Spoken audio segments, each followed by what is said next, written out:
sometime in February 1992. That is the United Kingdom. I've been in the business for about 4 years in Lagos. We started that at Agoda and Surulere, Nigeria. We started this business, I think, about actually it started as a hobby, not as a full-time business. This was about 5 years ago. You know, we thought we could actually, we knew we had, you know, a niche that we had to fulfill within the market, and we just went for it, like doing parties for Nigerians. Nothing compares to suya, nothing looks or tastes like suya. So we just thought we should give it a shot and see how it goes. And since then, it's been growing from leaves, you know, growing ever since. I've been in pottery itself for about 15-16 years, but I've been involved in education for the past 10 years. And as a matter of fact, Benin culture is now in the national curriculum in Britain, in England and Wales. So this is why this exhibition is very important. Now I produce orders.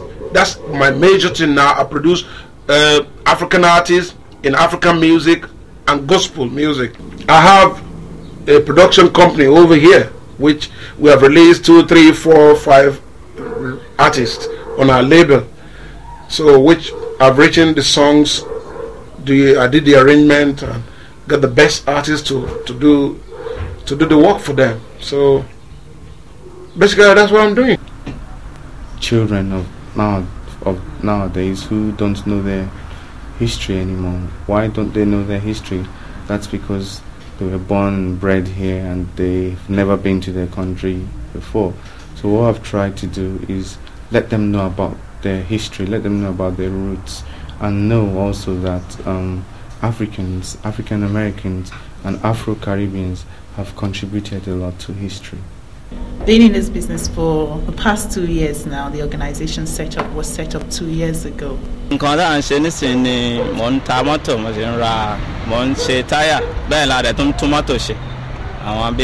repairs and selling cars, repairing, weldings and etc. Anything relating to craft work.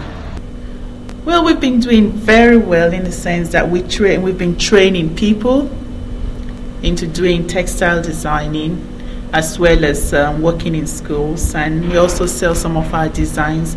We're looking at giving major distributors some of our finished fabrics these days. So we are growing.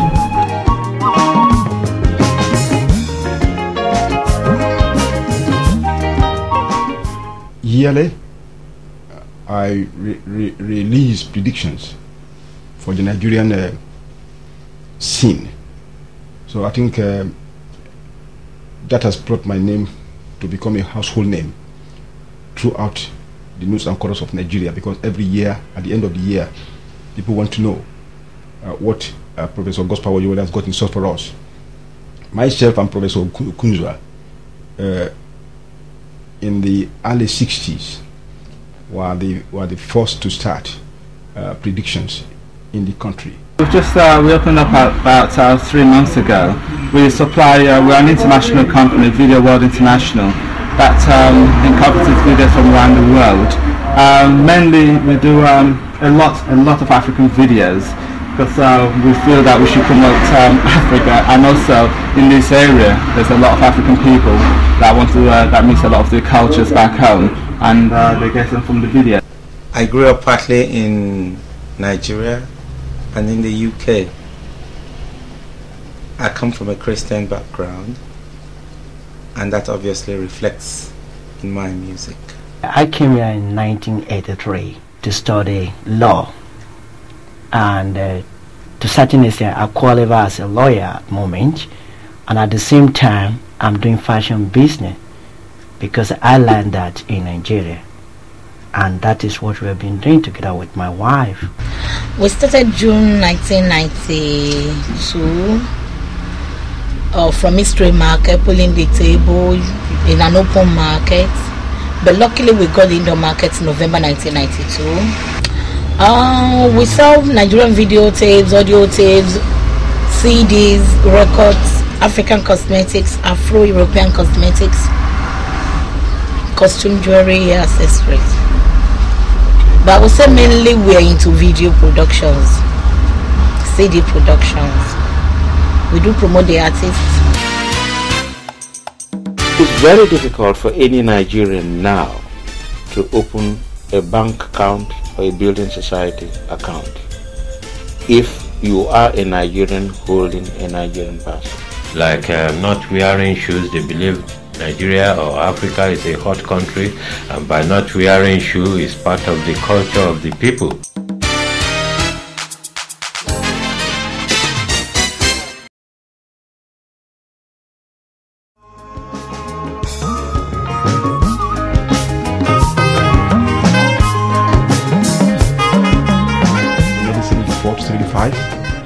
I was on an NTA program being interviewed by Enahoro.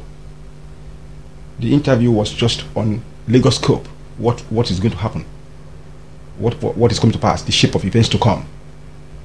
In that program, I told the world that I foresee a coup that was going to take Gawan out of power. At the end of the day, in 14 days after, within my predictions, the coup came to pass. We are not beggars. We are professional artists, and that, like I said, that is how it works. They pay for a service. They consider us better than musicians that just come with set numbers to do. We come there not knowing what we are going to deliver, but just coming there to deliver good music and composing songs on the spot. So instead of paying £10, for instance, to come and see me, they end up spending £50 because I'll get information about them and their lives and what happens around them, and I will write songs and deliver it straight away with my band in front of them. So it's a payment for a service. In fact, you see people holding their heads like this, that they cannot afford what I'm doing for them, but the little they can give, they finish giving it, and they just show their appreciation by dancing and hugging me and all that. So it's not begging, actually. I'm offering a service. I'm doing something they cannot do, and they're showing appreciation by paying me for it. The main idea behind this book is that when I came here nearly 30 years ago, there were things I expected that I didn't find. I played where you see thousands of people getting up, clapping, and you know you can't fool these people here. If they don't like you, they don't like you. They won't even listen to you. So I've got so many to show.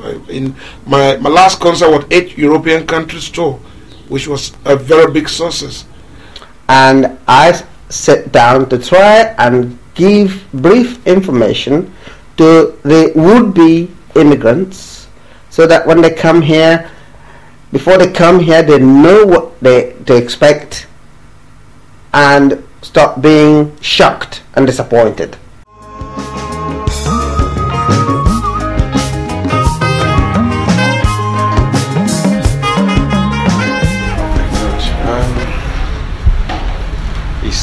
It's a hard task as a black man to set up a business in this country, and especially as an African. You know, there are so many things against you. Your accent is against you, where you come from is against you.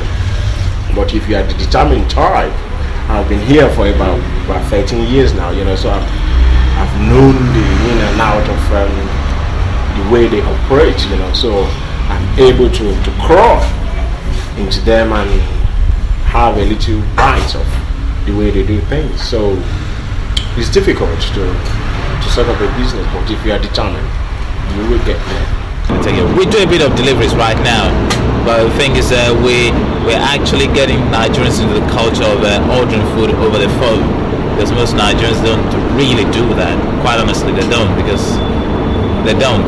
They really want it, but they don't so much the habit of kind of ordering food on the phone. They rather come down, pick it up. It's so much of a trouble, really. But we've faced a lot of ups and downs. Like in August 1993, it was unfortunate that I don't know, maybe the gangs, they in the area we live, they set the van we used to the market on fire, and we lost over £5,000 from there.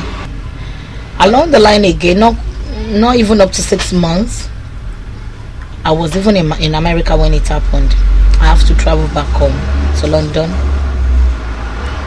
When we realized everything has been removed from the unit, including the stock and the fittings.